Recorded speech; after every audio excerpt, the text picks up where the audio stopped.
Anda lihat gemara tentang hukuman terburuk sesuai dengan perjanjian baru. Mengapa demikian? Yesus sendiri berkata, saya berada di Gehinom selamanya dalam kotoran yang mendidih. Lava kotoran selamanya. Apa alasannya? Saya menentang para rabi. Lihat bukunya. Siapapun penulisnya, semua orang mengikutinya tanpa ragu. Ada sekitar 200,000 versi yang beredar di masyarakat. Setuju dia menentang para rabi. Ada sesuatu yang mirip sebelumnya. Kini Anda punya hal baru, Mishnah minggu ini. Rabbi Yosei Omer berkata, Kol ha-mekabed et ha-Torah gufo mecubad. Ajaran ini sungguh penting untuk direnungkan. Maknanya begitu dalam dan relevan bagi kehidupan kita sehari-hari. Mari kita telaah bersama-sama. Dan bagaimana kita menunjukkan bahwa semua itu adalah kepalsuan. Mishnah 48 ini merupakan kelanjutan dari 4.7.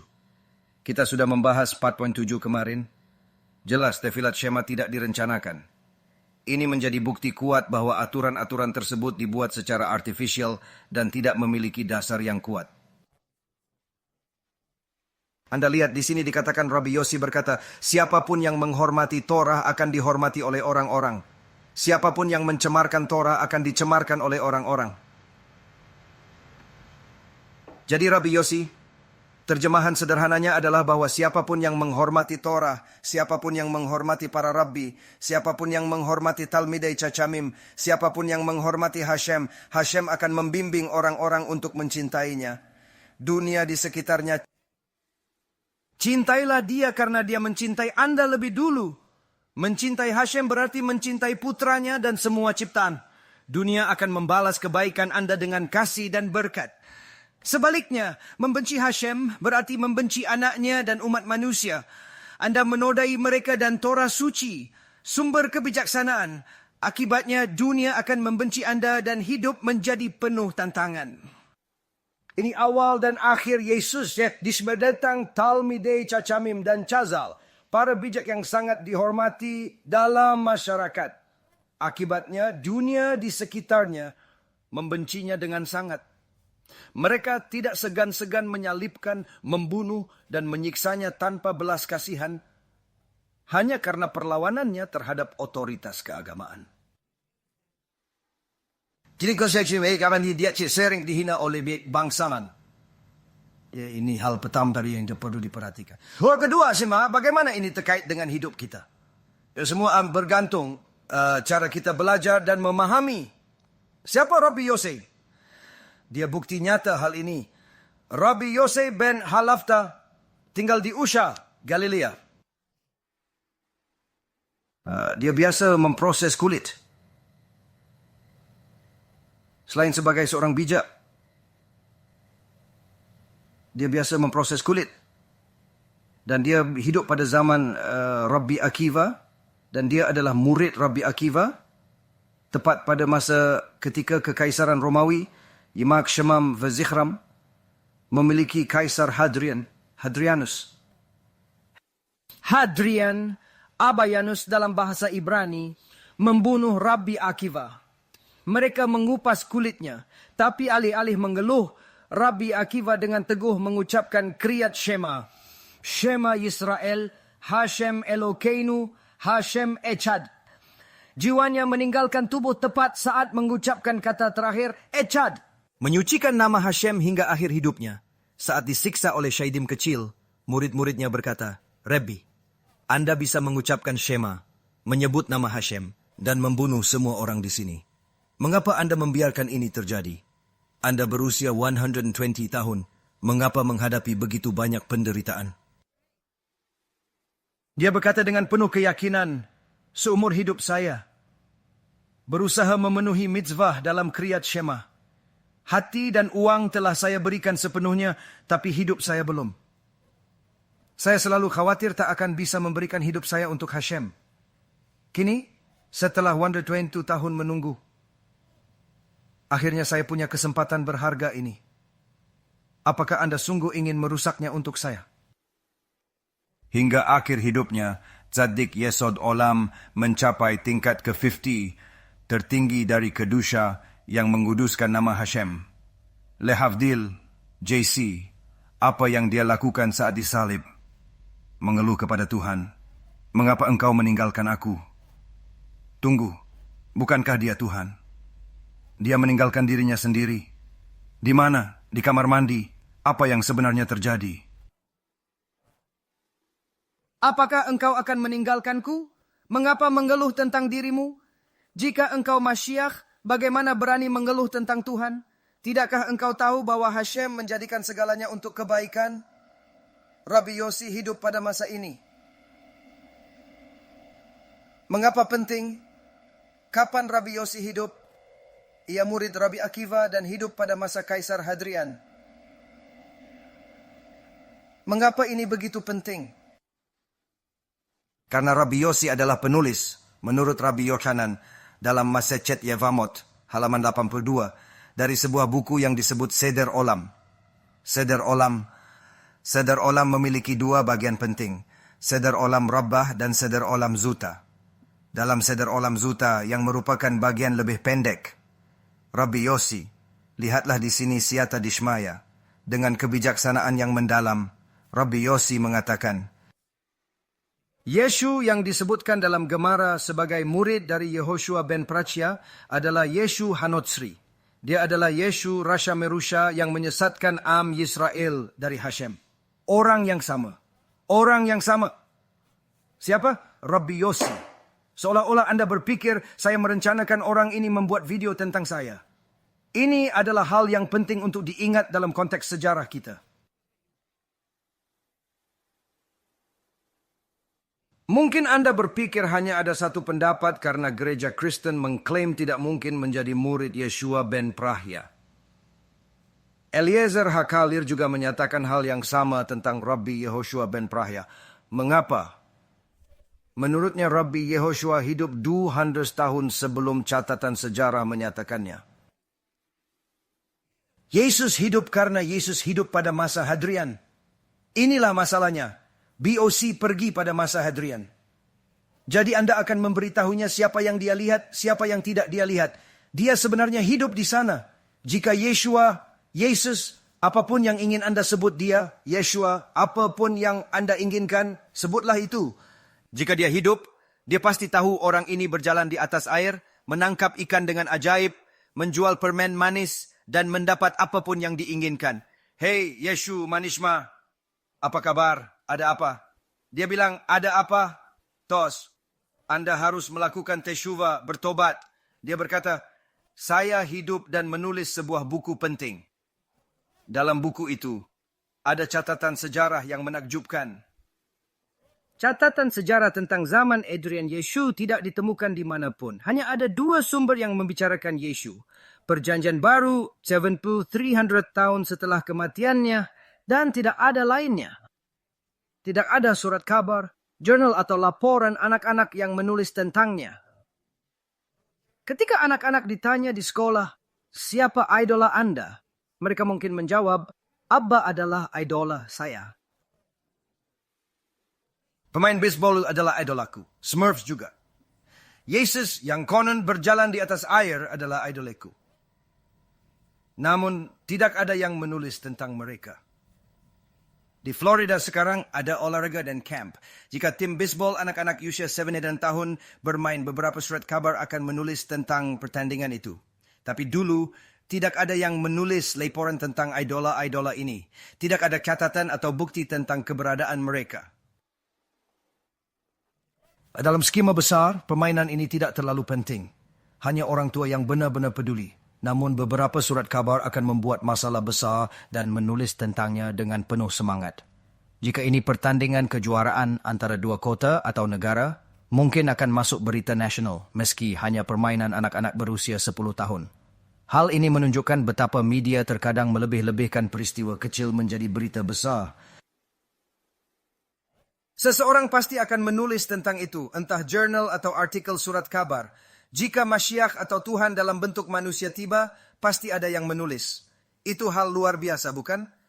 Mereka menulis tentang Shabtai Tzvi. Pasti ada catatan saat peristiwa besar itu terjadi.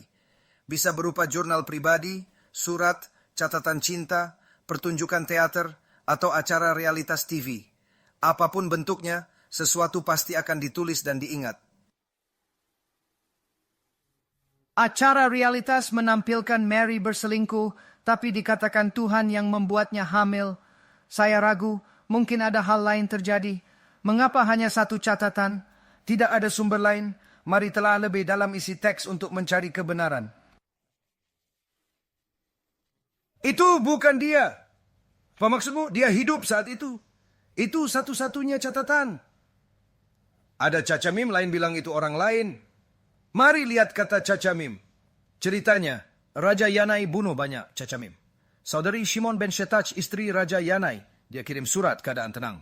Yeshua ben Perachia, Rabi Yesus, kabur ke Alexandria dengan muridnya. Setelah tenang, Shimon ben Shetach kirim surat padanya. Saudara perempuan Shimon ben Shetach, yang juga merupakan istri Raja Yanai, mengirim surat memberitahukan bahwa situasi telah tenang. Yehoshua ben Perachia, yang dikenal sebagai Rabi Yesus, sebelumnya telah melarikan diri ke Alexandria di Mesir bersama murid-muridnya. Setelah memastikan keadaan benar-benar aman, Shimon ben Shetach akhirnya mengirimkan surat kepada Yehoshua untuk mengabarkan hal tersebut. Memberitahu Yeshua ben Perachia bahwa keadaan telah tenang dan dia bisa kembali. Jadi dalam perjalanan dia berhenti di sebuah penginapan seperti hostel atau hotel murah, dan dia mengatakan bahwa dia dijamu dengan sangat baik dan dihormati. Dan dia berkata kepada murid yang duduk di sebelahnya, Yeshua, betapa baiknya ba'alat habayit tuan rumah, orang-orang yang menjamu kita dengan kafot, hormat. Sangat baik. Yesus mengatakan bahwa dia berpikir Yeshua ben Perachia Kodesh Kodeshim sedang membicarakan tentang betapa cantiknya dia. Bukannya mengatakan, oh senang sekali mereka menjamu kita dengan baik. Artinya itu etiket dan tata krama penting, terutama dalam berbicara formal. Tanah Yeshua salah mengira pembicaraan tentang penampilan wanita. Dia berkata, tidak, apa maksud Anda? Dia jelek, matanya bulat, seolah-olah wanita itu terlihat seperti domba. Kepada siapa dia dikatakan berhutang? Rabbi berkata marah pada pemilik toko. Jahat, inikah yang kamu lakukan? Habiskan waktu melihat perempuan. Inikah yang kamu pelajari dariku? Dia mengusir Yeshua tanpa belas kasihan. Yeshua merasa bersalah dan menyesal, mencoba kembali untuk meminta maaf. 2 kali dia kembali dengan harapan dan kerendahan hati, namun Yeshua ben Perachia tetap menolaknya dengan tegas dan tanpa kompromi. Untuk memastikan teshuva yang otentik, Yehoshua ben Perachia berencana menerimanya saat dia datang ketiga kalinya. Namun dia sedang membaca Kriyat Shema. Halasha melarang menghentikan Kriyat Shema. Bahkan jika ular merayap di kaki Anda tidak boleh berhenti atau berbicara dengan orang lain. Jika ular menggelilingi kaki Anda tetap harus melanjutkan Kriyat Shema tanpa berhenti.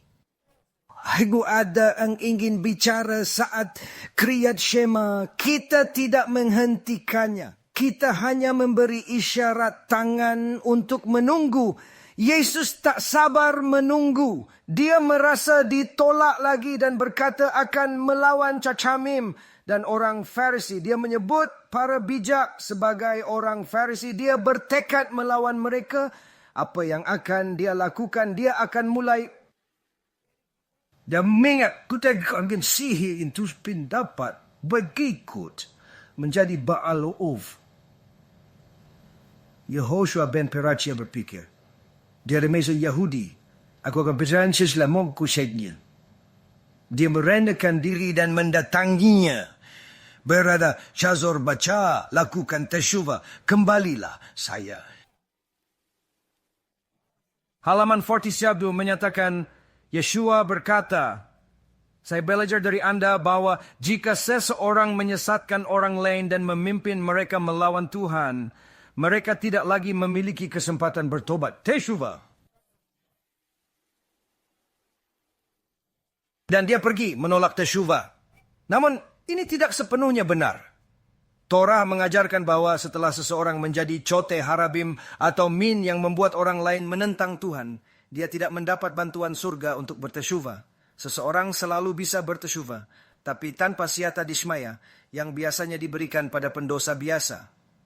Meskipun demikian, tesyuva selalu diterima. Tanpa syaf, tesyuva sulit dilakukan. Yeshua hanya mendengar awal lalu pergi.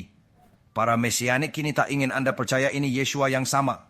Mereka berusaha membedakannya dengan berbagai alasan. Kini ada Mishnah A, B, atau C masing-masing dengan interpretasi berbeda tentang ajaran Yeshua. Ini menimbulkan perdebatan dan kebingungan di antara pengikut.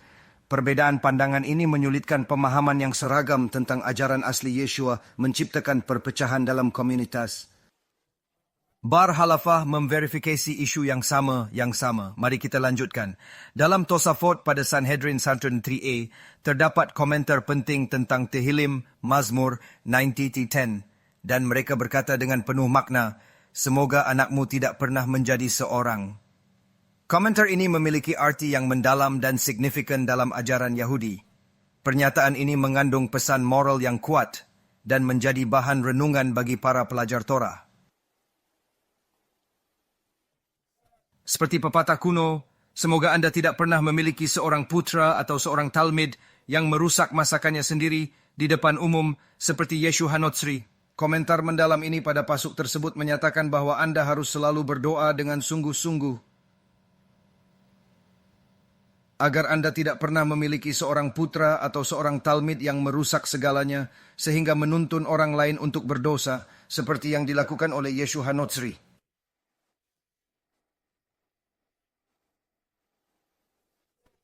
Berachot menyatakan, semoga kita tidak memiliki murid yang merusak pekerjaannya sendiri, seperti Yeshua Hanotsri. Berachot 11b. Kita membicarakan Yeshu ini. Apakah ini orang yang sama? Rabbi Yehuda Halevi, penulis Kuzari yang berdebat dengan para filsuf, juga membahas Yeshu. Ini menunjukkan bahwa diskusi tentang Yeshu sudah lama ada dalam tradisi Yahudi. Dalam kitab Kuzari Ma'amar ketiga, Siman 65, dia menulis bahwa muridnya adalah Yeshu yang kemudian menjadi pendiri agama Kristen. Peristiwa ini terjadi sekitar 900 tahun yang lalu. Namun, ada juga sumber kedua yang lebih baru dan lebih dekat dengan masa kita sekarang. Daripada siapa pun dalam sejarah baru-baru ini yang mengatakan sebaliknya. Lanjutkan. Rabbeinu Yaakov ben Rabbi Meir Tam.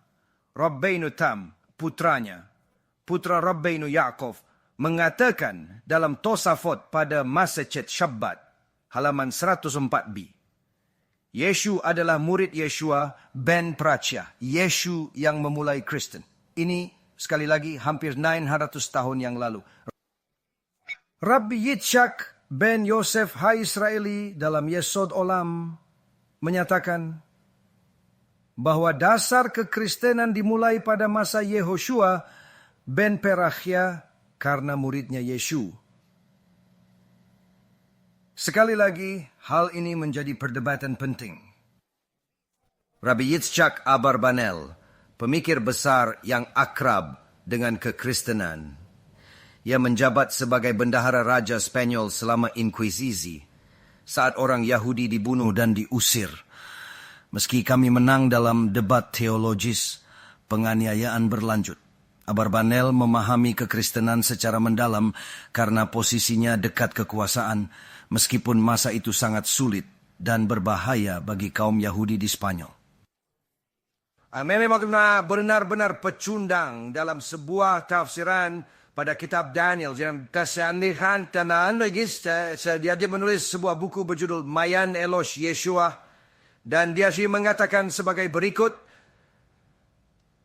Banyak yang mencoba menipu orang-orang dengan mengatakan bahwa Yeshu yang ada dalam Talmud yang merupakan murid dari Yehoshua ben Prachia bukanlah Yeshu yang sama dari kekristenan. Apakah orang-orang bodoh masa kini yang tidak ada di sana pada saat itu dapat memberitahu para bijak kita yang melihat dengan mata kepala mereka sendiri apa yang terjadi? Sekarang dia mengatakan ini sementara orang-orang Spanyol mencoba membunuh kita. Dia tidak peduli. Dia mempermalukannya. Mengapa? Jika ada waktu untuk berbohong, ini adalah waktunya. Selamatkan diri. Tak ada penyelamatan lagi. Ini kebenaran mutlak. Jangan tutupi atau bersikap politis. Mereka ingin membunuh kita, maka kita akan mati. Jangan buat Talmud seolah berbeda dari aslinya. Mengapa harus begitu? Karena itu adalah Chilul Hashem, penodaan nama Tuhan.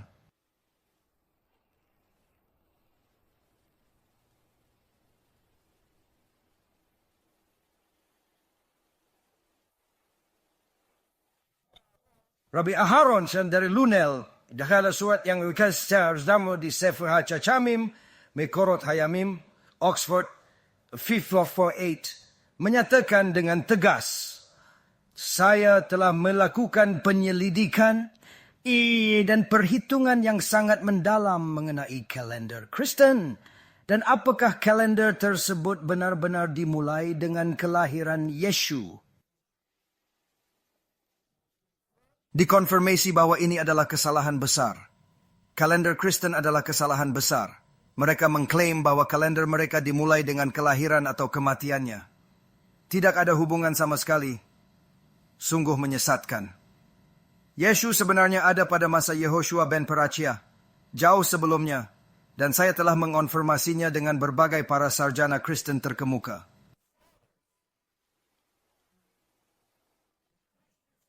Para cendekiawan Kristen Hashim mengakui, tidak kalender kami salah. Yeshua hidup 150-200 tahun lebih awal dari perkiraan. Kalender Kristen tidak memiliki dasar valid atau accurate. Ini kesalahan perhitungan signifikan. Mereka mengakui adanya ketidaksesuaian besar dalam kronologi sejarah yang selama ini diyakini umat Kristen.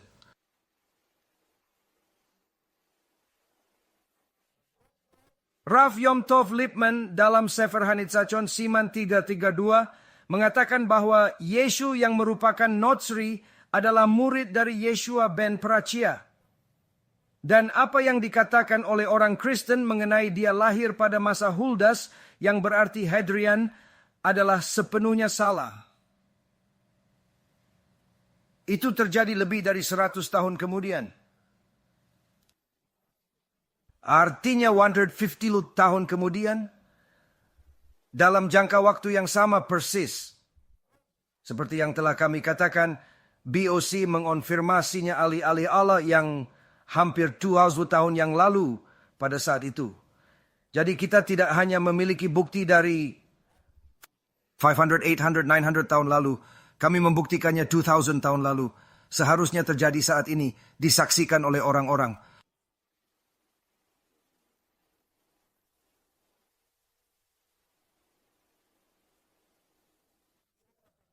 Dalam Seder HaChachamim, Mekorot Hayamim, Oxford 648 bagian 1, halaman 166, disebutkan bahwa Yesus meninggal lebih dari 100 tahun sebelum kehancuran Beit HaMikdash, dan dia adalah murid yang sama dari Yehoshua ben Parachia yang disebutkan dalam Gemara.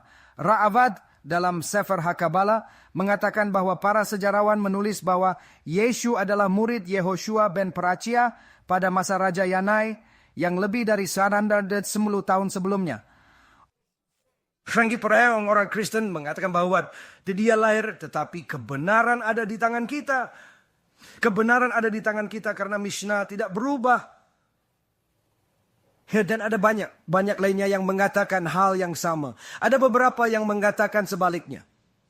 Namun mereka adalah minorities.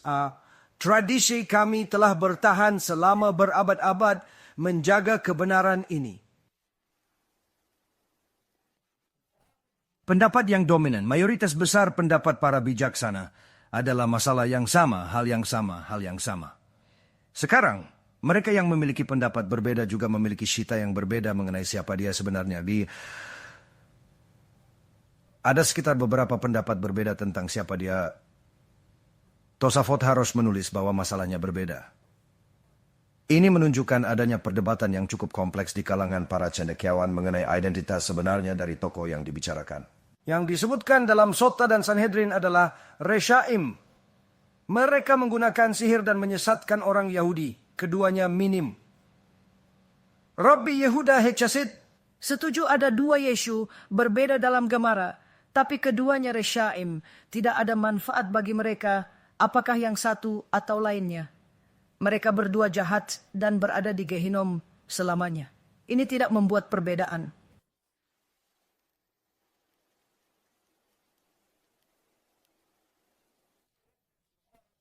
Satu yang mungkin dipertahankan, perdebatan Rabbi Yeshil dari Paris dengan Nicholas Donin. Dalam Nitzachon Vikuhim, Rabbi Yeshil membuktikan argumennya dengan bukti kuat dan penalaran yang tajam. Perdebatan ini penting dalam sejarah Yudaisme dan menarik perhatian sarjana karena dampaknya terhadap pemikiran keagamaan serta pengaruhnya pada hubungan antara komunitas Yahudi dan Kristen pada masa itu. Kamera yang Anda sebutkan berbeda. Kekristenan tidak disebutkan dalam Yudaisme. Mengapa? Sejarah menunjukkan Nicholas Domnin berusaha mengeluarkan dekret untuk membunuh orang Yahudi karena dianggap membunuh Tuhan dan Mesias mereka. Ini menjelaskan ketiadaan kekristenan dalam ajaran Yahudi. Situasi sensitif ini membuat orang Yahudi sangat berhati-hati membahas topik tersebut. Mereka menghindari referensi langsung untuk melindungi komunitas dari potensi kekerasan atau persekusi. Untuk menyelamatkan umat, kita harus menggunakan akal budi. Bagaimana kita tidak bisa melarikan diri tepat waktu? Kita tidak bisa melawan mereka. Apa yang akan kita lakukan? Saya akan bilang itu bukan orang yang sama. Anda beritahu saya sebaliknya. Torah kita, Anda jelaskan siapa itu. Saya dapat ini karena mereka tidak bisa membaca.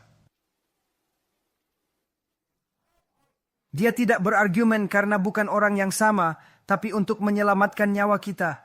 Dia berusaha menyelamatkan jutaan orang. Ini adalah pikuach nefesh. Dia mengubah segalanya untukmu. Syabat ditunda demi pikuach nefesh.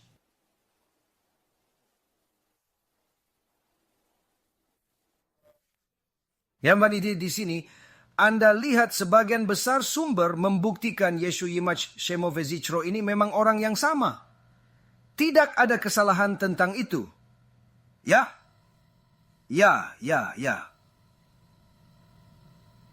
Kita akan membahas itu.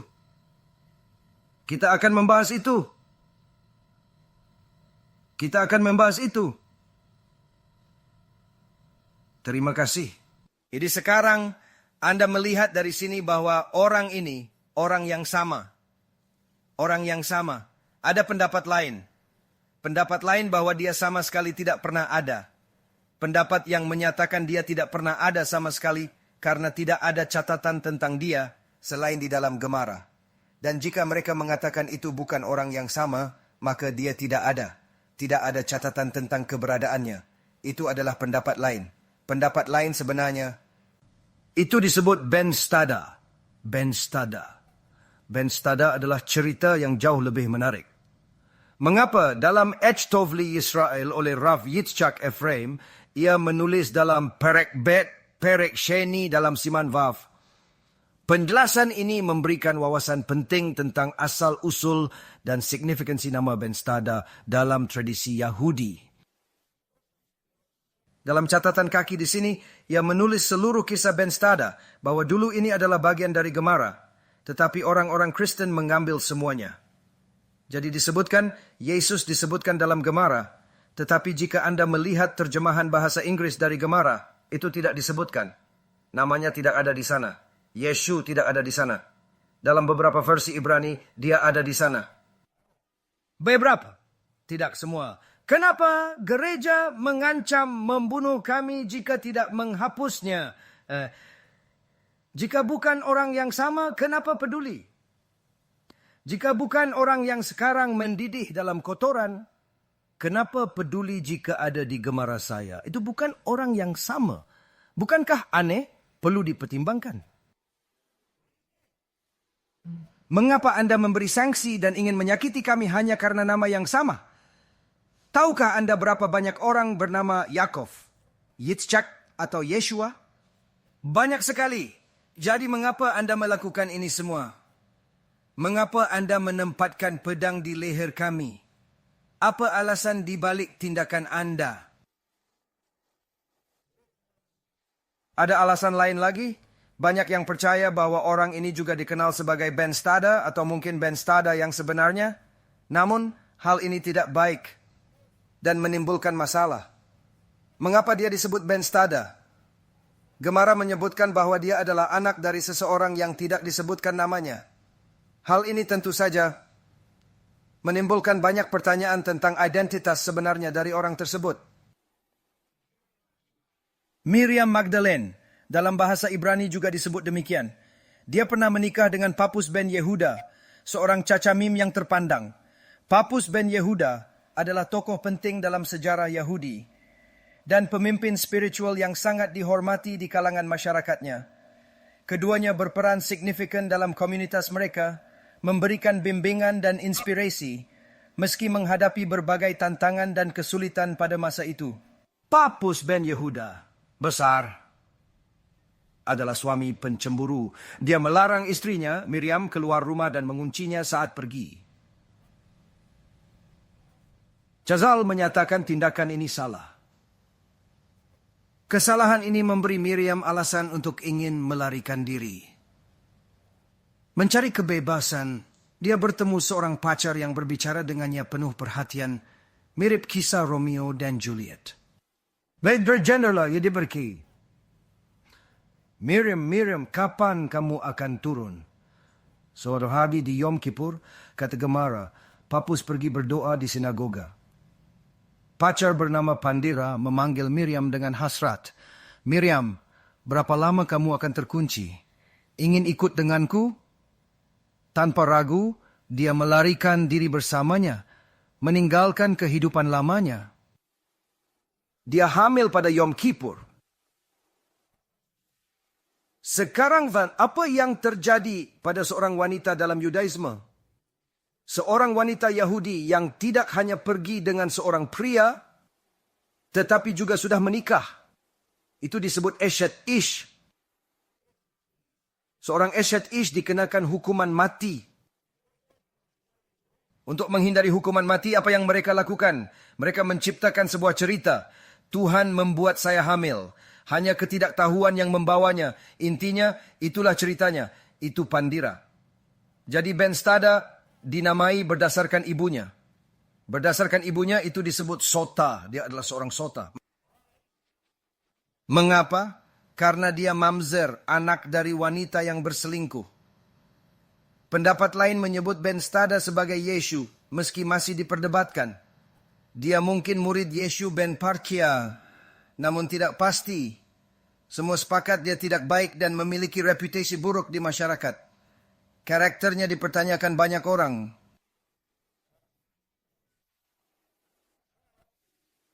Banyak informasi membuktikan bahwa pandangan negatif tentang Yesus dan Yeshua Hanotsri merujuk pada orang yang sama. Ini mungkin mengejutkan, tetapi bukti menunjukkan kesamaan identitas mereka. Berbagai sumber dan catatan sejarah mendukung kesimpulan ini, meski sulit diterima sebagian orang. Fakta-fakta kontroversial ini memberikan perspektif baru tentang sejarah yang kita kenal. Janganlah kita membodohi diri kita sendiri dengan berpikir sebaliknya. Memang benar bahwa itu adalah orang yang sama.